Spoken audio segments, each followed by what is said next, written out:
औज़ुबिल्लाहिमिनश्शैतानिर्रजीम बिस्मिल्लाहिर्रहमानिर्रहीम। अस्सलामु अलैकुम नाज़रीन। TV1 से रमज़ान मुबारक की खुसूसी नशरियात नूर रहमान इश्क़ रमज़ान के साथ आपका मेज़बान शब्बीर अबू तालिब हर साल की तरह इस साल भी आपकी खिदमत में हाज़िर हैं। सहरी के बाबरकत लम्हात हैं। आज पाकिस्तान में है पहला रोज़ा, यानी पहली सहरी हम करने जा रहे हैं और दुनिया के मुख्तलिफ़ ममालिक में हमारे मुसलमान भाई अपने दूसरे रोज़े की तरफ बढ़ेंगे। एक बार फिर ये सआदत हासिल हो रही है मुझे, हमारे TV1 के मालिकान को, इस पूरी टीम को, कैमरामैन, प्रोड्यूसर, डायरेक्टर्स, जो आपको नज़र नहीं आ रहे वो पूरा अमला इस बात पर अल्लाह ताला का शुक्र बजा लाता है कि एक बार फिर हमें सआदत मिल रही है कि हम सहरी के बाबरकत लम्हात में रमज़ान मुबारक की बाबरकत सातों में ये नशरियात आपके सामने पेश करने जा रहे हैं। पहले इसका नाम था इश्क़ रमज़ान और अब इसमें इजाफ़ा हो गया रहमान के नूर का। तो मुकम्मल टाइटल जो है इसका, जो सरनामा है वो है नूर रहमान इश्क़ रमज़ान, यानी रहमान का नूर, रमज़ान का इश्क़। तो इस नाम से आपके सामने हम मौजूद रहेंगे और कोशिश करेंगे कि हर साल की तरह इस साल भी आपके सामने खालिस यानी कि प्योर हकीकी रमज़ान ट्रांसमिशन पेश करने की सादत हासिल कर सकें। आप घर बैठकर लुत्फ़ भी उठाएँ, मुस्तफ़ीज़ भी हों असल रमज़ान की रौनक से, असल रमज़ान की लज्जत से। और यही हमारी नशरियात का ख़ासा रहा है। इस साल भी पूरी कोशिश करेंगे कि रब ताला हमें इसी ट्रैक पे रखे कि हमारे इस ट्रांसमिशन में सिर्फ़ इल्म की बात हो, पाकिस्तान की बात हो, मोहब्बत की बात हो, अक़ीदत की बात हो, दीन की बात हो, शरीयत की बात हो और रूहानियत की बात हो। साथ साथ हम हालात हाज़िरा पे भी गुफ्तगू करते हैं और कोशिश करते हैं कि आप इसमें हमारे साथ शामिल रहें। तो इस बार भी ये सारा फ्लेवर आपके सामने होगा। मुमताज़ उलमा कराम हमारे साथ होंगे, अल्लामा सैयद मुज़फ़्फ़र शाह क़ादरी साहब साथ होंगे, मुफ्ती मोहम्मद शाहिद मदनी साहब होंगे, मुफ्ती इसहाक़ मदनी साहब होंगे और दीगर उलमा कराम भी हमारे साथ होंगे। इसके अलावा पाकिस्तान के बैनुल-अक़वामी शोहरत याफ़्ता सना ख़ां हर साल की तरह इस साल भी इस स्टेज पर सहरी के बाबरकत लम्हात में जलवा अफरोज़ होंगे। साथ साथ हम मज़ेदार सहरी में आपके सामने पेश करते हैं खाना कैसे बनाया जाता है। रोज़ाना एक नई डिश होती है, तो सीक्वेंस कुछ इस तरह से बनेगी कि जब हम वक़फ़े पे जाएंगे, वापस लौटेंगे तो आपके सामने होगा कलाम इश्क़, कुरान पाक की एक या चंद आयतों का तर्जमा, मुख्तसर तफसीर पेश करेंगे मुफ्ती मोहम्मद इसहाक़ मदनी साहब। और इसके बाद होगा सवाल हमारा जवाब आपका, यानी उसमें एक सवाल हम आपके सामने रखते हैं, चाहते हैं कि जब मैं उस पर गुफ्तगू करूँ तो आप भी उस गुफ्तगू में शामिल हों और आप भी जवाब दें कि इस सवाल का क्या जवाब होगा, अपने ख़यालात का इज़हार करें। आगे चलकर आलिम टाइम, जिसमें आज मौजू होगा इस्तक़बाल रमज़ान।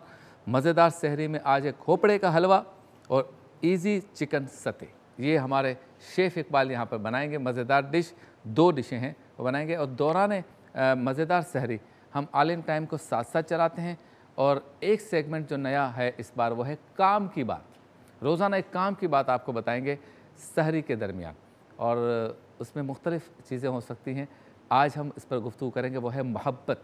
मोहब्बत क्या है, इस पर ज़रा कुछ काम की बात आपके सामने शेयर करेंगे। आगे चलकर वरफ़ाना लगा ज़िक्र में इस सेट पर इंशाअल्लाह ताला सरकार दो आलम सल्लल्लाहु अलैहि वसल्लम की मदह सराई होगी, सनाखा करेंगे। और इसके फ़ौरन बाद टेलीफोन लाइन पर रोज़ाना हमारे साथ या स्काइप पर या DSNG पर हमारे साथ रोज़ाना एक मेहमान होंगे और उस सेगमेंट का नाम है मेहमान के साथ। तो अपने रोज़ाना एक मेहमान को हम या मदू नहीं करेंगे, वो अपनी जगह पर होंगे, लेकिन हम उनसे कुछ सवालात करेंगे, कुछ बात करेंगे ज़रूरी। और जब सहरी हम कर रहे होते हैं तो कोई ना कोई हम एक सेगमेंट हर साल रखते हैं। तो इस मरतबा हमने सहरी करते हुए इसके दौरान जो सेगमेंट रखा है वो करेंगे मुफ्ती इसहाक़ मदनी साहब। वो सेगमेंट है हदाइक़ बख्शिश की बरकतें। आपको पता है इमाम अहमद रज़ा ख़ान बरेलवी दामद बरकातुहु व रहमतुल्लाह अलैह का एक मजमुआ है, नातों का एक मजमुआ है हदाइक़ बख्शिश।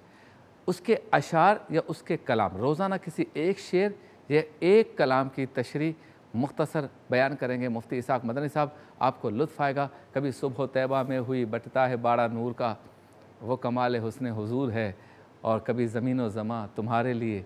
जितने भी ये कलाम हैं इंशाअल्लाह उसमें से इंतखाब करेंगे और हम सहरी भी कर रहे होंगे, आप घर पे बैठे होंगे, आप भी सहरी कर रहे होंगे और इस दौरान हम हदायत बख्शिश के किसी एक कलाम की रोज़ाना तशरीह या तारुफ़ आपके सामने पेश करेंगे।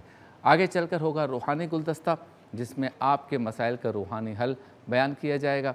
और आज चूँकि पहला दिन है, थोड़ी सी आप हमें एडवांस में आपसे माज़रत करूँगा कि कुछ निज़ाम में कुछ ख़राबी हो जाती है पहले दिन, लेकिन इंशाल्लाह बाकी 29 दिन बहुत बेहतर रहेंगे। तो आज का इंट्रो ये है कि हर साल रमज़ान आता है, लेकिन रमज़ान हर साल रहमतें लाता है, हर साल बरकतें लाता है, हर साल वही रौनकें होती हैं। मामला अगर कहीं पर ख़राब है तो हमारा अपना है। क्या हम उन रहमतों को समेट सकते हैं? क्या हम उन बरकतों को समेट रहे हैं? क्या हम उन रौनकों को समेट रहे हैं या नहीं? ये सवाल है।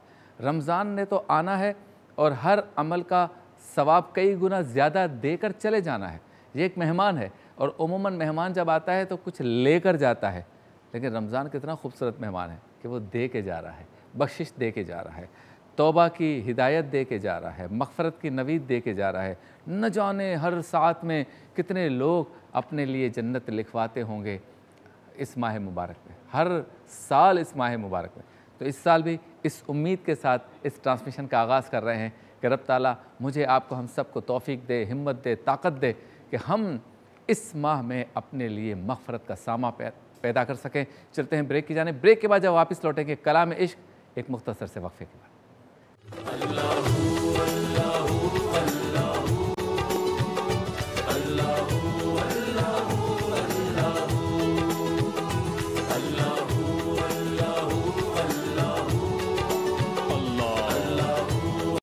खुश आमदीद एक बार फिर आपकी खिदमत में हाजिर हैं TV1 से बराह रास्त सहरी के बाबरकत लम्हात में। आप देख रहे हैं नूर रहमान इश्क़ रमज़ान ट्रांसमिशन। चलते उस सेगमेंट की जानिब जिससे हमेशा होता है हमारे प्रोग्राम का आगाज़, यानी कुरान पाक की एक या चंद आयतों का तर्जमा, मुख्तसर तफसीर पेश करते हैं मुफ्ती मोहम्मद इसहाक़ मदनी साहब।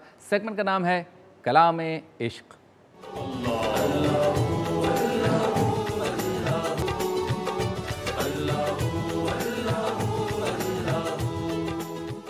कलाम इश्क़ में आज मुफ्ती मोहम्मद इसहाक़ मदनी साहब पेश करेंगे रोज़े की फ़र्ज़ियत के हवाले से एक ऐसी आयत जो कि आपने हम सब ने सुनी है, उस पर बहुत गुफ्तगू होती है और जब भी गुफ्तगू होती है ताज़गी महसूस होती है। अस्सलाम वालेकुम मुफ्ती साहब।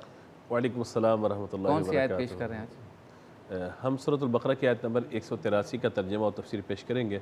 सबसे पहले तो आपकी वसातत से आपकी पूरी टीम को और जहाँ जहाँ प्रोग्राम देखा जा रहा है सबको और दुनिया भर के तमाम मुसलमानों को माह रमज़ान की मुबारकबाद। अल्लाह ताला इस माह रमज़ान को इतना बाबरकत और इस शिफा वाले महीने को और नुज़ूल क़ुरान के महीने को इतना बाबरकत बना दे हमारे लिए कि दुनिया भर से हर तरह की वबा, बिलखुसूस कोरोना वायरस जो है, अल्लाह ताला इससे हमारी जान छुड़ा दे और सब लोगों को सेहत अता फरमाए।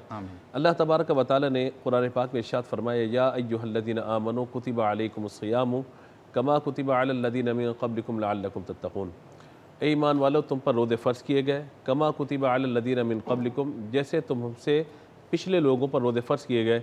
नतीजा ये है लअल्लकुम तत्तक़ून, ताकि तुम्हें परहेज़गारी मिले। सही। इस आयत मुबारक में अल्लाह तबारक व तआला ने रोज़ों की फ़र्ज़ियत के हवाले से बयान फरमाया और यहाँ दो तीन बातें बड़ी अहम हैं जिन्हें हमें समझना है। एक तो यह है कि रोज़े सन 2 हिजरी में जब मेरे आका अलैहिस्सलातु वस्सलाम मक्के से हिजरत करके मदीना मुनव्वरा तशरीफ़ ले गए तो उसके हिजरत के दूसरे साल 10 शाबान को रोज़े फ़र्ज़ हुए। एक बात। दूसरी बात यह है कि अल्लाह ताला ने इरशाद फरमाया कि तुम पर रोज़े फ़र्ज़ किए गए जैसा कि तुमसे पिछली उम्मतों पर फ़र्ज़ किए गए थे। तो मुफस्सिरीन ने लिखा है कि हज़रत आदम अलैहिस्सलाम से लेकर ईसा अलैहिस्सलाम तक तमाम उम्मतों पर किसी न किसी हालत में रोज़े की फ़र्जियत रही। अगरचे उनके मसाइल और अहकाम जुदा थे, लेकिन कहीं ना कहीं कोई ना कोई फ़र्जियत का मामला बहरहाल रहा और हर उम्मत में हम ये देखते हैं कि कोई ना कोई रोज़े का सिलसिला रहा और कहीं ना कहीं नवाफिल रोज़ों के एतबार से इस उम्मत में उसको बाकी भी रखा गया। अच्छा, इसके पीछे जो इल्लत और वजह और सबब है वो क्या है कि अव्वल तो रोज़े की तारीफ़ ये कि सुबह सादिक से लेकर गुरूब आफ्ताब तक अपने आप को ख्वाहिशात नफ्स से यानी खाने पीने और दीगर मामला से रोके रखना ये मकसूद है। और फ़कत भूखा प्यासा रखवाना मकसूद नहीं है, बल्कि जो हलाल चीज़ें हैं अल्लाह ताला ने उनको छोड़ने का हुक्म दिया, तो इसका मतलब ये जो हराम चीज़ें पहले ही हमें छोड़ देनी चाहिए उनको तो बदरजा औला छोड़ने का हुक्म दिया गया। यानी खाना हलाल है, पीना हलाल है, ताल्लुक़ ज़ौजैन हलाल है, लेकिन इससे मना फरमा दिया गया कि ये नहीं करना। लेकिन ग़ीबत हराम थी, रोज़े में वो भी हो रही है। सूद का लेन देन है, हराम है, बदनिगाही है, वक्त का ज़िया है, झूठ है, ख़यानत है और मोबाइल पर या सोशल मीडिया के ज़रिए अपनी आंखों को गुनाहों से आलूदा करना है। ये सब चीज़ें वैसे हराम थी, लेकिन रोज़े में इन सब चीज़ों को करने का मतलब ये है कि बंदे को सिवाय भूख और प्यास से कुछ हासिल नहीं होगा। क्योंकि मकसूद ये था कि अल्लाह ताला जो हलाल चीज़ें आप पर हलाल की हैं अल्लाह ने जो चीज़ें, आज वो छोड़ने का हुक्म दिया गया। किस लिए कि जब हदीस शरीफ में पूछा गया हुज़ूर सल्लल्लाहु तआला अलैहि वसल्लम से रोज़े के बारे में, तो हुज़ूर सल्लल्लाहु तआला अलैहि वसल्लम ने हदीस कुदसी बयान फरमाई कि अल्लाह ताला फरमाता है कि तमाम इबादतों का अजर तुम्हें दे दिया जाएगा, लेकिन रोज़ा मेरे लिए है और इसकी जदा मैं खुद अदा करूँगा। और बल्कि एक रिवायत में तो कि रोज़ा मेरे लिए, इसकी जदा मैं खुद हूँ।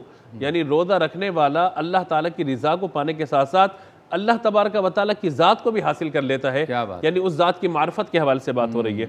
तो यूँ इन सब चीज़ों को हमें देखने की ज़रूरत है। दूसरे ये है कि आप देखिए कि हुज़ूर सल्लल्लाहु तआला अलैहि वसल्लम ने अय्याम 20 के रोज़ों के हवाले से फरमाया, यानी हर महीने की 13, 14, 15, और इल्लत और सबब और फजीलत उसकी बयान फरमाई कि जो एक नेकी करता है अल्लाह ताला उसके बदले 10 अता फरमाता है। तो हर महीने अगर 3 रोज़े रखने वाला बंदा होगा तो गोया कि हर महीने वो पूरे 30 दिन रोज़ादार रहा अजर के एतबार से, तो वो पूरा साल रोज़ा रखने वाला होगा। इस तरीके से सौम दाऊदी की मिसाल दी हुज़ूर सल्लल्लाहु तआला अलैहि वसल्लम ने, कहते दाऊद अलैहिस्सलाम एक दिन रोज़ा रखते थे, एक दिन इफ्तार फरमाया करते थे। तो ये रोज़ा हर शरीयत के अंदर रहा, हर उम्मत के अंदर रहा, और अल्लाह तबारक व तआला ने इस उम्मत में भी ये सिलसिला जारी रखा। मुफस्सिरीन ने लिखा है और सीरत निगारों ने भी इस बात को बयान किया कि हुज़ूर सल्लल्लाहु तआला अलैहि वसल्लम की आदत थी कि हुज़ूर जब मक्का मुकर्रमा में मौजूद थे तो नबी मुकर्रम अलैहिस्सलातु वस्सलाम जब गारे हिरा तशरीफ़ ले जाते थे तो सुबह के वक्त से लेकर शाम तक भूखे प्यासे रहते थे। तो अल्लाह तबारक व तआला ने महबूब की इस अदा को इस उम्मत में जारी किया यूँ कि उम्मती सुबह से शाम तक भूखा प्यासा रहे, ताकि उसे अपने नबी अलैहिस्सलातु वस्सलाम की भूख और प्यास का एक अंदाज़ा हो सके और वो उन बरकतों को समेट सके। बाकी रहा ये मामला कि अल्लाह तबारक व तआला ने फरमाया कि तुम में से फमन कान मिनकुम मरीदन औ अला सफरिन, यानी अब एक तो हुक्म यह है कि रोज़ा रखने का, एक है कि अगर कोई न रख सके तो उसके लिए क्या मामला है। तो अब 2 सूरतें, एक तो यह है कि अगर कोई शख्स मरीज़ है या मुसाफिर है, तो ऐसा शख्स मुसाफिर है तो दायरे के वो माह रमज़ान गुजरने के बाद जो रोज़े रहेंगे उनकी वो क़ज़ा करेगा। लेकिन कोई शख्स ऐसा जो मरीज़ है, अब 2 सूरतें इसमें, एक तो यह है कि आर्जी मर्ज़ लाहिक़ है, जैसे बुखार हो गया या खुदा न खासा किसी मर्ज़ का शिकार हुआ, चंद दिन के लिए बीमार रहा, अब चंद रोज़े उसके रह गए, तो इस पर रोज़े छोड़ने पर वो गुनाहगार नहीं है, रमज़ान गुजरने के बाद उन रोज़ों की क़ज़ा करेगा। जिससे ख़वातीन के रोज़े रह जाते वो गुनाहगार नहीं है, ईद के बाद अगले साल रमज़ान आने से पहले पहले उन रोज़ों को अदा कर लें। लेकिन ऐसा शख्स कि जो ऐसा मरीज़ हो गया कि अब वो सेहतयाब हो ही नहीं सकता, इसको फ़िक़्ह इस्लाम में शेख फ़ानी कहा जाता है। यानी जिस्म इतना कमज़ोर हो गया या बूढ़ा इतना हो गया या जिस्म को कोई ऐसी बीमारी लाहिक हो गई कि अब वो भूख व प्यास को बर्दाश्त ही नहीं कर सकता। अब 2 सूरतें, एक तो ये है कि गर्मी में नहीं रख सकता, सर्दी में रख सकता है, क्योंकि सर्दी में दिन छोटे हो जाते हैं तो हुक्म दिया जाएगा कि सर्दी में रोज़ों को अपने रखे। लेकिन अगर वो सर्दी में भी नहीं रख पा रहा या कोई ऐसा उज़्र है कि हर 2-4 घंटे बाद उसको खाना पीना होता है, तो अब इस सूरत के अंदर शेख फ़ानी के हुक्म में आया और कुरान पाक ने कहा कि वअलल्लज़ीना युतीक़ूनहु फ़िद्यतुन ताअमु मिस्कीन। अब ये शख्स अपने रोज़ों का फ़िदिया अदा करेगा। फ़िदिया क्या है? आसान सी मिसाल ये है कि एक सदक़ा फ़ितर, यानी जो आटा आप इस्तेमाल करते हैं वो 2 किलो में 80 ग्राम कम, एहतियातन पूरा 2 किलो आटा, जो आटा आप इस्तेमाल करते हैं उसकी 2 किलो की रकम एक दिन के एतबार से जो है मसाकिन को दे दीजिए। चाहे तो पूरे 30 दिन का एक साथ दे दीजिए, चाहे तो रमज़ान गुजरने के बाद दे दीजिए या रमज़ान के दरमियान में दे दीजिए, जिस तरह आसानी हो वो फ़िदिया अदा कर दे। लेकिन मसला इसमें यह कि अगर फ़िदिया अदा करने के बाद जिस्म में ताकत आ गई तो अब शरीयत का असल हुक्म आ जाएगा, वापस इसको करना, शरीयत का असल हुक्म आ जाएगा कि रोज़े फिर इनको रखने होंगे। आखिरी बात इस हवाले से यह है कि रमज़ान में अल्लाह तबारक व तआला ने जो हम पर इनामात फरमाए, एक तो ये महीना, लेकिन इसके साथ साथ बहुत बड़ा इनाम यह कि फ़र्ज़ का सवाब 70 गुना बढ़ा दिया जाता है और नफिल का सवाब अल्लाह ताला फ़र्ज़ के बराबर कर देता है। यानी नफिल का सवाब फ़र्ज़ के बराबर, फ़र्ज़ का जो सवाब है वो 70 गुना। और फरमाए कि जो शख्स किसी को रोज़ा इफ्तार कराए, रोज़ा इफ्तार करा दे, फरमाया कि अल्लाह तबारक व तआला उसे अजर अता फरमाएगा रोज़ा रखने वाले की मिसल, और उसके सवाब में भी कोई कमी ना होगी। साहबा ने अर्ज़ किया, या रसूलल्लाह, हम में से हर एक इसकी इस्तिताअत नहीं पाता। फरमाया ये तो इसलिए, अरब के कल्चर को देखिए कि जो एक घूंट दूध से, क्योंकि बकरियाँ वगैरह पालते थे, दूध पिलाना आसान था उनको, तो कहा कि एक घूंट दूध से, ये एक घूंट पानी से, ये एक खजूर से रोज़ा इफ्तार करा दी, ये अजर उसके लिए। और जो किसी को पेट भर के खाना खिला दे रोज़ादार को, तो कहा कि अल्लाह तबारक व तआला मेरे हौज से उसे ऐसे पिलाएगा, ऐसे पिलाएगा कि फिर वो जन्नत में जाने तक बिल्कुल प्यासा ही ना होगा। तो ये माह रमज़ान की रहमतें, बरकतें हैं। एक गुजारिश पैगाम के तौर पे कि आम दिनों के अंदर हम सहर के वक्त उठ नहीं पाते, रमज़ान में उठ जाते हैं, तो जैसे उठें कम से कम 2 रकात नमाज तहज्जुद अदा करें। पूरे 30 दिन अगर ये आदत तहज्जुद की बन गई तो उम्मीद है कि नमाज फजर माह रमज़ान के बाद अदा करना आसान हो जाएगा। अल्लाह ताला अमल की तौफीक अदा। माशाल्लाह, ज़बरदस्त गुफ्तगू हो गई और कलाम इश्क का होता है इख्तिताम। चलते हैं ब्रेक की जानिब, वापस लौटेंगे। सवाल हमारा, जवाब आपका एक मुख्तसर से वक्फे के बाद।